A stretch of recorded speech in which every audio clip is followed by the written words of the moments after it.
Bien. Ok. Lo cogimos de aquí. Entonces dijimos que vimos filiación del paciente. ¿Qué comentario yo hice con relación al trabajo del paciente, a la ocupación? ¿Qué había que tomar en cuenta? ¿A qué caso específico yo me referí? Vamos a ver si alguien recuerda. Que trabajan en bombas de gasolina. Exacto, o que trabajan con baterías, que manejan mucho plomo. Entonces, eso puede dar una línea azulada, o sea, color azul en la encía marginal. Entonces, eso es importante tenerlo en cuenta. Siempre los antecedentes, la afiliación, antecedentes personales y familiares están entrando todavía. Por eso es que es bueno grabarlo, como yo le digo, porque así todo el mundo lo puede buscar. Tenemos 33, estamos bien, muy bien. Perfecto. Entonces, dijimos antecedentes personales y familiares, evaluar las enfermedades de mayor prevalencia en una familia, si es diabetes, si es hipertensión, lo que fuere, tenerlo ahí pendiente. Entonces, después, historia de la enfermedad actual. Esta es una historia clínica que está referida casi en términos médicos, pero también el paciente no puede llegar no solamente por caries, puede ser que tenga otra condición y entonces uno debe más o menos estar informado de la enfermedad actual que sufre el paciente. Bien. Anamnesis. Entonces vamos, sin hacer un examen muy profundo ni muy complicado, debemos chequear más o menos los sistemas más importantes, los aparatos más importantes que se podría decir, por ejemplo, el cardiovascular, si ha tenido antecedentes de cirugía, si es hipertenso, si está tomando algún medicamento, si le he puesto un bypass. Es decir, ese tipo de cositas aparentemente que no le damos importancia, porque cuando el paciente llega al odontólogo, inmediatamente lo que quiere es mirar la cara y mirar la boca, si hay un puente, si hay una endodoncia, lo que fuera. No, hay que tomarse el tiempo y evaluar bien la condición sistémica, la condición general del paciente. ¿Me están entendiendo en eso?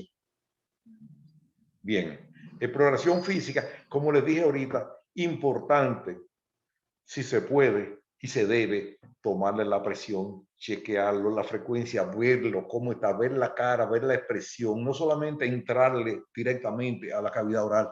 Recordamos que empezamos mirando los ganglios, después vamos mirando los labios, vamos mirando los carrillos, los bordes de la lengua, el piso de boca, todas esas cosas hay que irlas mirando. Entonces terminamos la historia clínica, podemos decir, vamos a ver, todavía más gente entrando, qué bueno.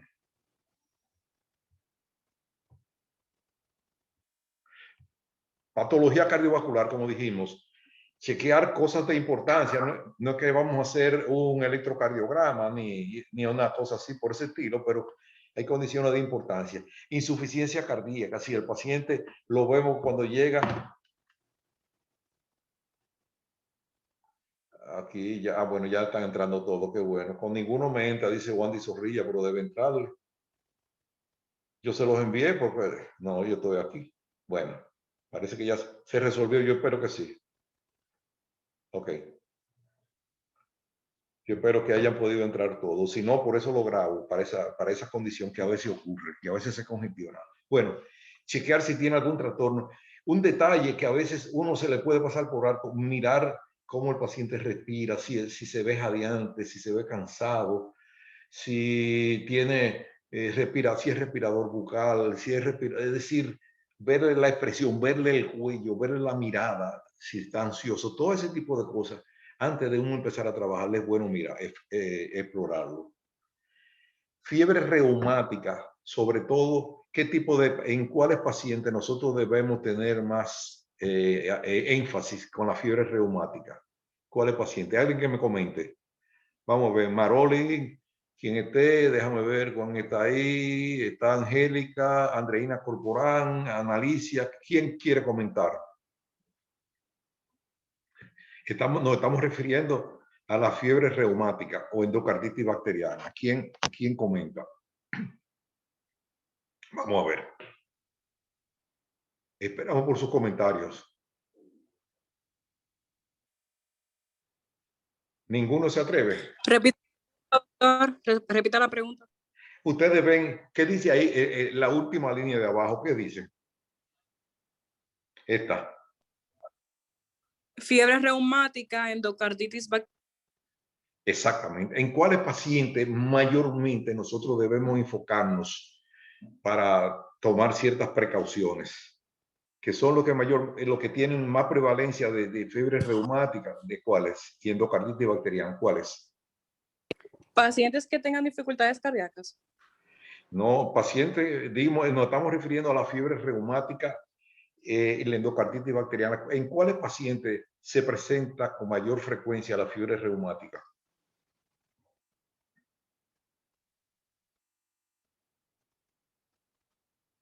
A pacientes que hayan tenido faringitis.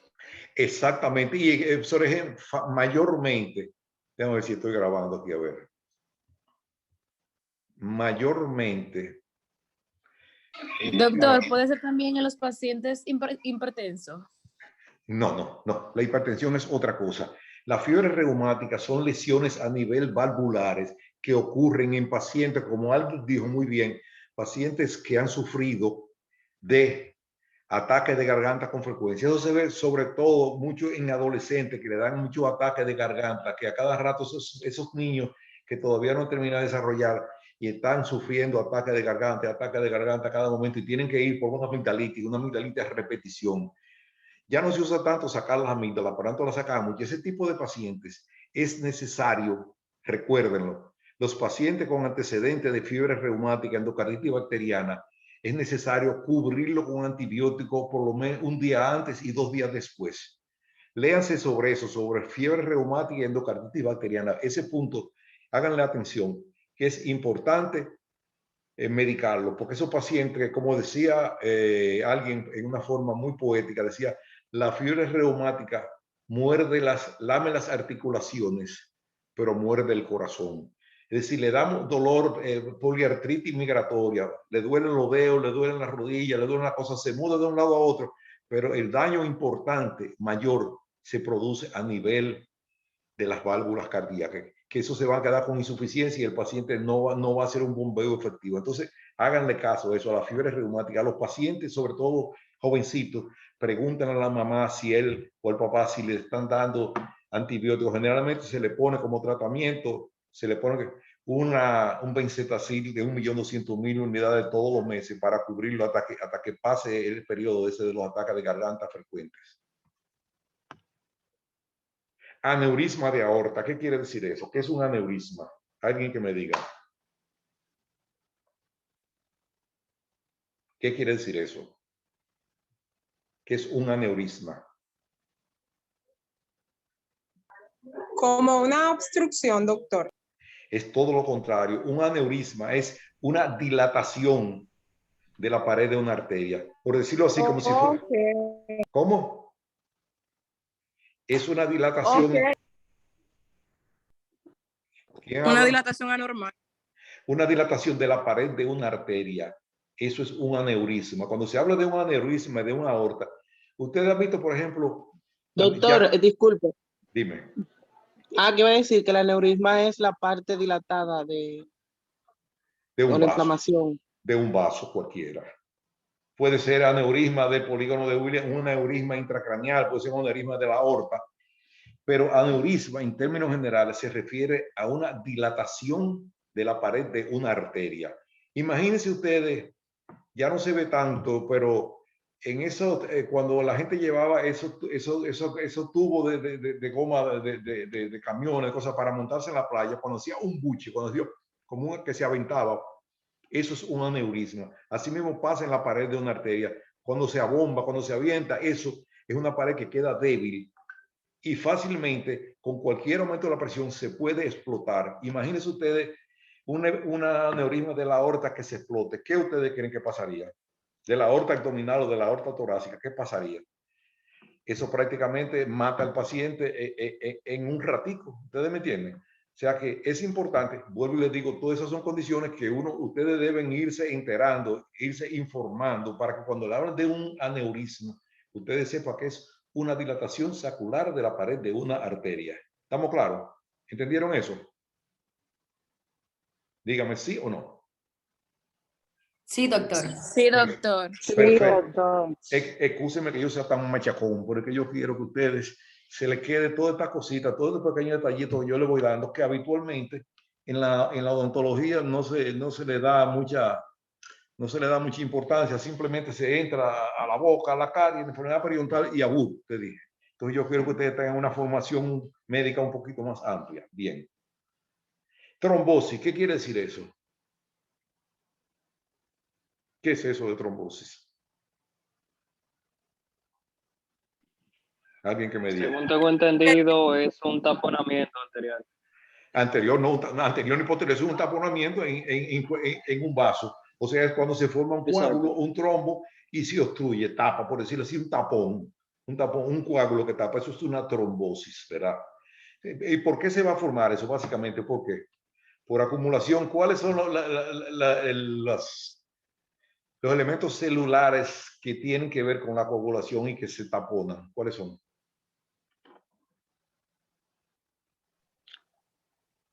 Por la Las acumulación plaquetas. de plaquetas. Las plaquetas, exactamente, muy bien, las plaquetas. Y eso lo vamos a ver después en el hemograma. No creen ustedes que se me van a fugar por ahí.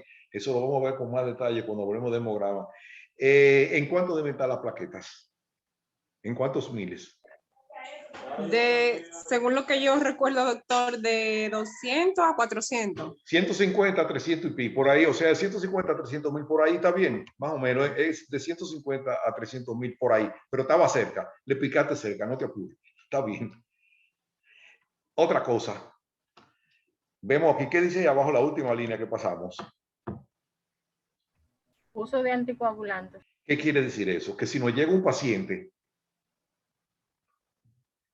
que está tomando, ¿para qué puede estar tomando anticoagulantes? Por algún infarto, por algún trastorno cardíaco. Eso es bueno tomarlo en cuenta. Porque si no estamos preparados para eso, se nos puede presentar una catástrofe y no saberlo. ¿Me entienden?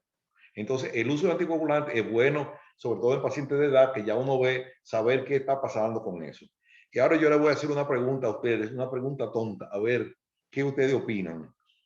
Una pregunta tonta que a veces yo las hago, pero no son tan tontas.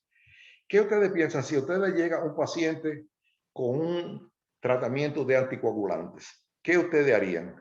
¿Se lo quitan o no se lo quitan? Yo creo que eso dependería, por ejemplo, en el caso de una cirugía. Por ejemplo, si un paciente está tomando aspirina, uno no podría trabajarle hasta que la suspenda por unas cuantas semanas o casi un mes, porque entonces complicaría la cirugía. Y te voy a hacer una pregunta tonta ahora. Por eso yo hago esas preguntas tontas que no son tan tontas a veces. Y si el paciente, por el hecho de que tú le suspendas el anticoagulante, te hace un evento cardíaco, te hace una trombosis y se muere, ¿qué es peor? Es peor. Que Es se peor. muera. Doctor, pero una pregunta. Ajá. Yo había escuchado que los pacientes que toman anticoagulantes, ya sea warfarina o Sí, Coumadin, sí, o aspirina, lo que fuera. hay varios más. Uno le hace los tiempos de coagulación, el TP y el TTP, tiempo de portomía y tiempo de tromboplastina. Ok, Entonces, perfecto. Perfecto. sí. Pero tú estás bien. Oye, PT, PTT y tromboplastina, está bien. Entonces Sí. dime ahora, dime tu respuesta. Entonces, yo había escuchado que a esos pacientes le suspenden el fármaco durante 2 a 3 días antes del procedimiento. Perfecto. Perfecto. Y Ahora luego, sí, dime. y luego toma su medicamento, luego Del tratamiento. Del tratamiento. No sé si es lo adecuado. No, eso es lo que debía ser. Pero yo te hago esa pregunta. ¿Qué mata más? Óyeme lo que te voy a preguntar. Y a todos se lo digo. ¿Qué mata más? ¿Una hemorragia o un problema, una trombosis? ¿Qué mata más? Una trombosis. Y deja lesión. Una trombosis, doctor, porque porque la trombosis puede producir una lesión isquémica. Exactamente. Entonces, ahí, ¿qué yo hago? Como digo yo, o sea, ese es mi criterio. Los libros dicen eso y lo que dice todo el mundo, pero mi criterio es que yo mejor prefiero fajarme a la trompada con una hemorragia y no tener que fajarme con una trombosis. ¿Me entiende lo que le quiero decir? O sea, estamos en un conflicto de deberes. Ninguno de los dos son buenos, porque ni es buena una cosa ni es buena la otra, pero en un conflicto, ¿cuál de los dos mata más? ¿La hemorragia o la trombosis? ¿Quién me dice? No importa, estamos aquí en un diálogo franco. La trombosis, doctor. Es exactamente. Entonces, cuando yo hago cirugía, claro, yo la hago a nivel de quirófano y cosas de esas. Cuando yo hago cirugía, ¿qué yo hago? Como dice, a mí se me importa el sangrado, porque el sangrado, yo tengo mecanismos para poderlo controlar. No, controlar. porque el sangrado usted lo puede controlar. Exactamente, claro. Porque la trombosis, no, digamos, eso es algo que exactamente. se Entonces, no, se produce la lesión isquémica porque la sangre ya no está circulando en esa zona y todo ese tejido empieza a morir y se produce. Exactamente, muy bien. O sea, fíjense, hay muchos profesores y los libros dicen, no, que se debe suspender, pero yo digo, bueno, pero yo personalmente, en lo que a mí consta, cuando yo me meto con un paciente, yo digo, mejor me fajo yo con una hemorragia que no con una trombosis. Hay un medicamento, apunten lo que lo tengan por ahí, que se llama anchafibrin, que es un medicamento muy efectivo, que yo lo he usado endovenoso, tópico, oral y cosas. Amchafibrin se llama, amchafibrin. Apunten ese nombre y después lo chequean para que ustedes vean. Ese medicamento, si se me presenta una hemorragia, que no necesariamente se va a presentar, yo le pongo tópico ahí, se lo pongo endovenoso y controlo la hemorragia y hasta puedo tener sangre reservada. Pero si me hace un tromboembolismo, no tengo nada que hacer, nada más que ponerme a rezar. ¿Me entienden? Bueno, vamos a seguir ya. Ese es un tema de discusión, un tema que puede generar conflicto. Algunos profesores dicen que hay que mandarlo a parar. Yo no lo paro en lo personal. Cuando yo tengo cirugía, me fajo con la hemorragia y no con la trombosis. Así es que seguimos, para no parar, para no echar la mañana entera en ese campo. Bien. ¿Qué le pareció el comentario? ¿Verdad que es medio conflictivo, pero bien? Bueno. Entonces, trombocitopenia, eso sí ya es más complicado. ¿Qué quiere decir trombocitopenia? La disminución de la producción de los eritrocitos. No, eritrocitos son los glóbulos rojos, cuidado. Sí. Fíjate bien. Eso es de las plaquetas. Plaquetas, sí, hombre. No, sí, sí. No importa. El aumento del tipo de las plaquetas. Doctor. No importa. Nivel bajo de las plaquetas. O sea, no importa, o sea, aquí estamos todos aprendiendo, no importa porque uno diga una palabra que no es, aquí ninguno sabe nada, todo esto estamos aprendiendo. Dímelo. Yo diría que trombocitopenia es cuando hay un aumento excesivo de las plaquetas. Disminución. Disminución, trombocitopenia quiere decir disminución, trombocitosis sería aumento. ¿Me entiendes? Trombocitopenia, cuando tú dices leucopenia, quiere decir que baja. Cuando tú dices leucocitosis, quiere decir que sube.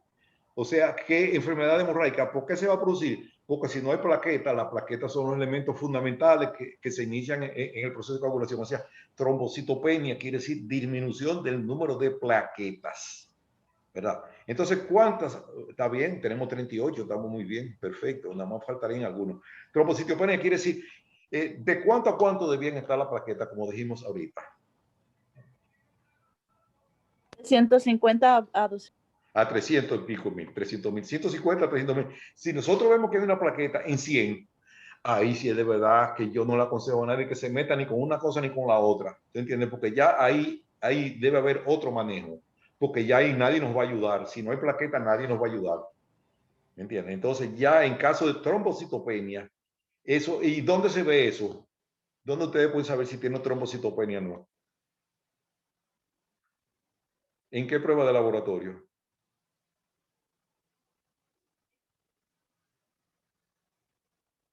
¿Cuál es la prueba de laboratorio que nos permite evaluar los tres elementos de la sangre? ¿Cuáles son? En un hemograma, doctor. Exactamente, un hemograma. Eso lo vamos a ver después en detalle, donde se ven los glóbulos rojos, los glóbulos blancos y la plaqueta.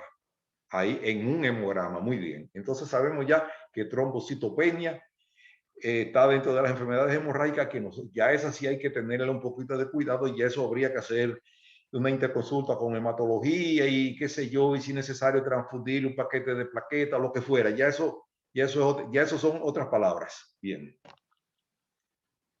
Trombocitopatía también, si hay el exceso, si hay problemas de coágulos, si el paciente está presentando problemas, ya eso son otras palabras.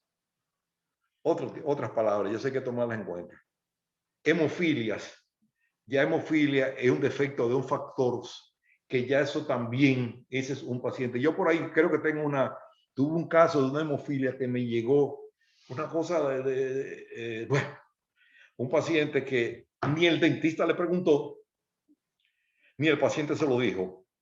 Me llegó al hospital donde yo trabajaba y me llegó con un sangrado, bueno, era de la frontera. Ya tú sabes, ni el dentista le preguntó, parece que le sacó la muela y el paciente tampoco le dio importancia, pero un hemofílico conocido.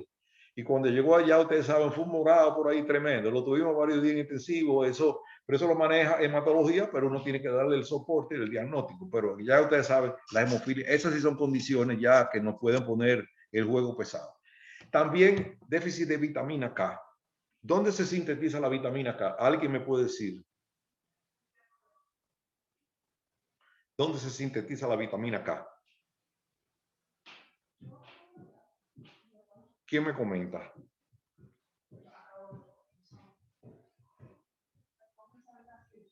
Dígame alguien.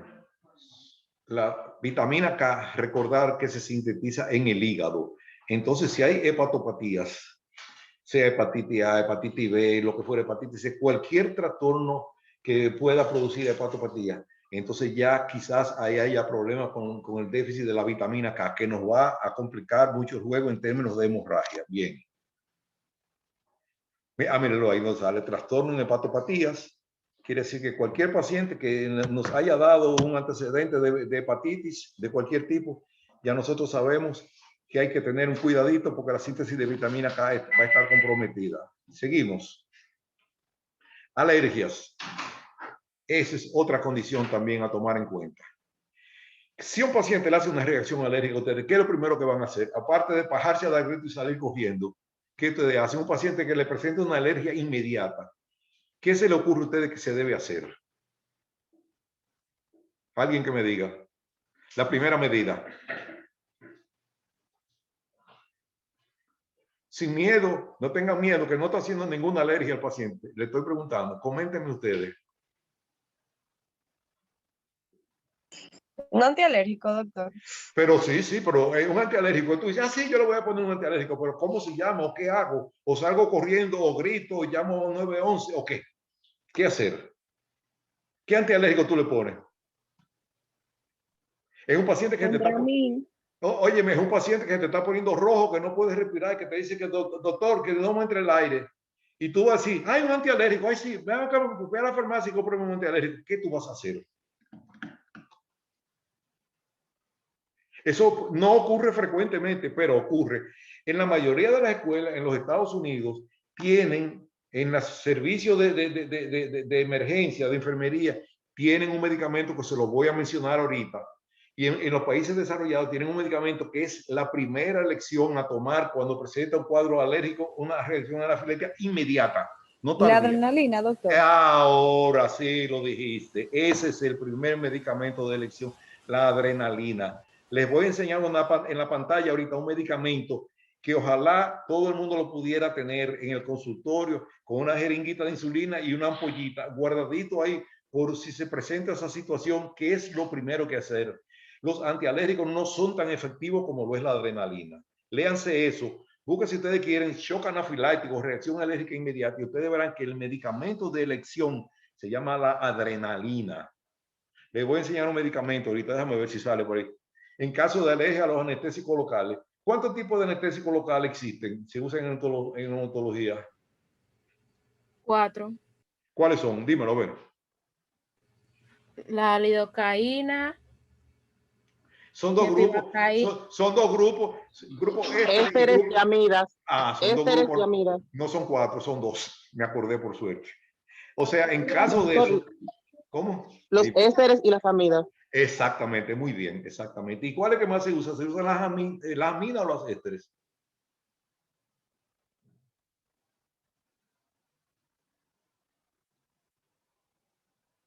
¿Ya le dieron anestesia a ustedes? ¿A ustedes le dieron la anestesia? ¿Le dieron la asignatura? Sí, la que más se usa es la amida, doctor. Ok, que sí, exactamente. Y una pregunta, ¿cuántos mililitros tiene un carpool, un tubo de anestésico? ¿Cuánto tiene? 1.8, doctor. Exactamente. ¿Y cuánto, en qué concentración? Al 2%. 2%. Exactamente, entonces eso va a dar 36 miligramos. 1.8 a 2 va a dar 36. Eso quiere decir, ¿y cuántos tubos de anestesia se le puede poner a un paciente de 70 kilos más o menos? Bueno, ahí habría que hacer un cálculo. Sí, pero hazme el cálculo así rápidamente, un cálculo. ¿Con qué tú lo calculas? ¿Con qué? Con qué el peso. Exactamente, de 70 kilos. El peso del paciente. ¿Cuánto se le puede poner?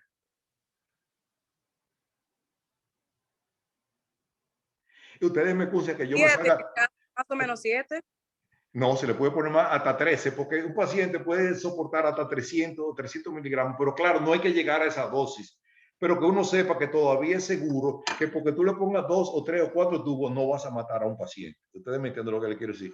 Ustedes me excusan que me salga de la asignatura por un momento, porque yo quiero que tengamos una visión amplia, genérica, de toda una visión más amplia de que solamente sea esto, sino que yo le hago comentarios a veces fuera de tema, para que conversemos y nos enteremos. Ver bien, entonces en caso de alergia anestésico, también puede ser alergia a los anestésicos locales, pero también puede ser alérgico a los metales, al látex, a la resina acrílica. Hay alguna gente que puede ser hasta alérgico a los guantes de látex, y tienen que usar el guante que no sean de látex. ¿Ustedes me entienden? Bueno, ahí vemos. Reacción anafiláctica inmediata y tardía. ¿Qué quiere decir eso? Inmediata, eso es un corredero. Eso no da tiempo a pensar mucho ni a hablar mucho. ¿Ustedes me entienden? Ahí hay que caminar rápido. Entonces tenemos reacción anafiláctica inmediata, que eso es tener la adrenalina a mano, y el 911 y salir corriendo y gritar. Y después la tardía. Bueno, si la tardía le da una urticaria, a eso sí se puede manejar con antialérgico y con, qué sé yo, y hasta con un esteroide, pero eso, el caso más dramático es la inmediata, esta, que se nos presenta ahí. Eso es un corredero. ¿Qué dice ahí? ¿Cómo se llama ese medicamento? Que lo ven ahí en pantalla. ¿Qué dice ahí? EpiPen. Ah, exactamente. ¿Qué quiere decir eso? Ya casi, bueno, nos quedan 10 minutos, pero no importa, cuando se acabe seguimos. Ya ustedes saben que no se me vayan. EpiPen, ¿qué quiere decir? Epinefrina y pen como un lápiz pen, o sea, eso es un autoinyector. Eso viene preparadito ahí, viene cargado y todo, y protegido de la luz, porque uno de los problemas de la adrenalina, de la epinefrina, es que la luz lo desdobla, lo desnaturaliza. Por eso viene preparado en todas las emergencias de las escuelas de los países desarrollados, donde hay niños, donde tienen ampollas de EpiPen, porque eso inmediatamente tú lo abres, se lo ponen en el brazo subcutáneo, y con eso tú puedes empezar a resolver la crisis de anafilaxis inmediata. La tardía no hay problema. La tardía tú le das tiempo a eso y le das un antialérgico, lo fuera, pero cuando el paciente se te comienza a poner rojo, que se le comienzan a hinchar los ojos, se comienza a poner como un chinito, que no puede tragar y poniéndose colorado y bajándose la presión, hay que actuar inmediatamente y tener a mano. Si no tenemos a mano el EpiPen, podemos tener ampollas de adrenalina que las venden pequeñitas y con una jeringa de insulina y protegerlas de la luz. Eso es importante que ustedes lo tengan. Afortunadamente, allá en la escuela hay un cuadro de Santa Apolonia, que yo creo que esa es la que protege a la escuela de que no pasen grandes cosas, porque realmente a veces vemos algunas situaciones que uno no se imagina cómo no se complican más. Así que nunca dejes que quiten ese cuadro de Santa Apolonia de ahí, de la entrada de la escalera. Ese es un consejo. Entonces ya vieron, la primera medida es la adrenalina, que no se les olvide eso. O en su defecto el EpiPen, pero ya esto es algo que viene preparado y es un poquito más costoso. Pero muy bien, entonces seguimos. ¿Podemos seguir? ¿Entendieron el concepto? Sí, doctor. Bueno, bien. ¿Qué pasa ahora? ¿Qué quiere decir eso? Hemodiálisis y trasplantes. ¿Cuáles son esos pacientes? Los pacientes renales. Pacientes renales, exactamente, o que han sido trasplantados por riñón, por corazón, por cualquier órgano, todo, pero generalmente la hemodiálisis es por pacientes renales. ¿Y qué prueba es que se utiliza para medir la función renal, la depuración del riñón? Urea y creatinina. Exactamente, sobre todo la creatinina. Cuando se le va a inyectar algún medicamento a un paciente, es bueno averiguar, se le manda a hacer, cada vez que se va a hacer un estudio de tomografía, de resonancia magnética, que se le va a inyectar un medio de contraste, la prueba mandatoria, que ni siquiera la tiene que hacer el doctor, eso lo hace la misma secretaria, hágase una creatinina, y eso es de rutina, para ver cómo está la filtración renal. Muy bien. Pues usted está muy bien, está muy duro. Bien. Entonces seguimos. ¿Qué es eso que se ve ahí? ¿Qué pasa con esa encía ahí? Alguien me dice. Está inflamada. Exactamente. ¿Por qué ustedes creen que está inflamada y por qué yo se la puse ahí asociada a ese trastorno, a ese procedimiento que Por se los llama? fármacos. Porque exactamente, por los fármacos. ¿Cuál es el fármaco que, uno de los fármacos que más se utiliza en los pacientes trasplantados? ¿Cuál es?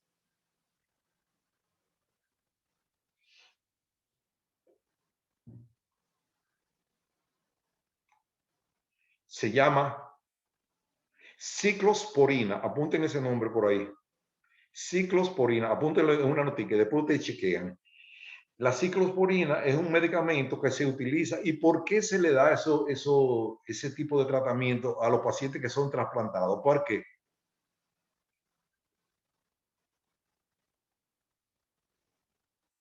¿Por qué? Doctor, ¿no será para ayudar al funcionamiento y a la adaptación del nuevo órgano en el cuerpo? Bueno, más o menos sí, para evitar el rechazo. Exacto, usted sabe que como quiera que sea, aunque se hacen pruebas de compatibilidad, lo que se llama una prueba que se llama HLA, que son pruebas de compatibilidad, Human Leukocyte Antigen, siempre el organismo va a tener la potencialidad, es decir, siempre va a seguir comportándose como un cuerpo extraño. Entonces se le da ciclosporina. Esos medicamentos se llaman inmunosupresores. Es decir, la intención, la idea es disminuir la respuesta de rechazo del organismo cada vez que hay un trasplante. Entonces, de los más conocidos es el ciclosporina, le digo, pero hay otros más que se usan también que tienen menos problemas, pero son un poquito más costosos. Se llaman everolimus o tacrolimus. Apunten esos nombres ahí. Everolimus con V corta y tacrolimus con C, tacrolimus. O sea, esos son medicamentos inmunosupresores que se emplean para disminuir la respuesta al rechazo que aparece en pacientes cuando son trasplantados. ¿Está bien? Todas esas cosas que yo les digo, vayan aprendiéndose y váyansela metiendo en la cabeza, porque eso después, eso les va a servir a ustedes de mucho para que sepan y no estén así desorientados como perdidos en el espacio. Miren estos pacientes aquí, este es un paciente que se está hemodializando. Esos pacientes generalmente se dializan 3 veces por semana, lunes, miércoles y viernes, y es un proceso que dura mucho tiempo, son horas que esos pacientes se duermen, ustedes lo ven que están ahí en la unidad de diálisis, y es bueno, si ese paciente se le va a hacer algún tratamiento odontológico, que recuerde que yo les dije ahorita, déjame ver este cafecito, recuérdense que yo les dije ahorita que los pacientes de cualquier naturaleza van a ir al odontólogo. Ese paciente se le puede presentar una caries, ese paciente se le puede presentar cualquier complicación y va a ir al odontólogo, va a necesitar ir al odontólogo. Entonces nosotros debemos estar preparados para saber que esos pacientes es bueno hacerlo el mismo día que se le vaya a hacer la hemodiálisis. Es decir, hay que combinarlo, estar pendiente y hacer, si es posible, una interconsulta con la unidad de hemodiálisis para que le indiquen el momento más adecuado. También es importante saber que los pacientes hemodializados muchas veces pueden adquirir, ¿por qué no? Porque por esas vías se pueden mover muchísimos virus, muchísimas bacterias, y la membrana a veces, ustedes saben, puede ser que contraiga alguna otra enfermedad, pero todo eso es bueno saberlo. Estar pendiente de que un paciente hemodializado es un paciente de cuidado, pero que no debemos negarle la atención. Enfermedades infecciosas, bueno, las mencioné ahorita, cuando con relación a la hepatitis, a los trastornos de hepatopatía, diagnosticarla, saber que un paciente con hepatitis A, la hepatitis A la veremos más adelante, esa hepatitis autorresolutiva no da mucho problema, pero la B, la C y la D ya son otras palabras, sobre todo la hepatitis B, ese es un enemigo que tiene ahí, el profesional de la salud lo tiene ahí a la puerta de entrada, la C, la D y la E, todas esas hepatitis ya generalmente terminan en cirrosis o en otro tipo de cosas. Otra enfermedad infecciosa a tomar en cuenta también es la tuberculosis. ¿Quién produce el agente causal de la tuberculosis?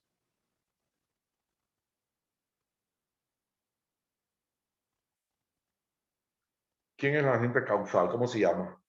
El bacilo de... El bacilo de Koch. Exactamente, muy bien, perfecto, muy bien. Entonces, los pacientes con tuberculosis no se le puede negar la atención. Claro, uno tiene que averiguar si el paciente está más o menos controlado, si está recibiendo su estreptomicina y su ácido paraminosalicylico, la rifampicina, el tratamiento, si el paciente está controlado y uno toma las precauciones usando la mascarilla, todo ese tipo de cosas, pero no se le puede negar la atención. Bien. VIH-Sida también. Ese es otro paciente y lo veremos con más detalle después, pero ahí tenemos algunos casitos y cosas que yo se lo voy a decir. La sífilis. ¿Cómo se llama la prueba para el diagnóstico de la sífilis? La prueba serológica. BDRL, doctor. Exactamente, muy bien. ¿Qué quiere decir eso, BDRL? Ya queda un minuto, casi estamos saliendo, así que no se asusten si nos vamos. Volvemos a otra entrada, ¿verdad? Volvemos a hacer otra entrada más, porque como es un poquito más, son las 3 y tanto, podemos entrar un poquito más, ¿verdad? Para que nos alcance el tiempo, para hacer 3 caídas, no 2, sino 3. Así que no se me vayan. ¿Qué quiere decir PDRL? Si alguien sabe, si no yo se lo digo. ¿No saben? No, doctor, dígalo. Eso se usó, eso quiere decir Venereal Disease Research Laboratory. O sea, eso son unas siglas que se refieren al Laboratorio de Investigación de Enfermedades Venéreas. Fíjense cómo se ponen los nombres, la cosa. Venereal Disease Research Laboratory, VDRL.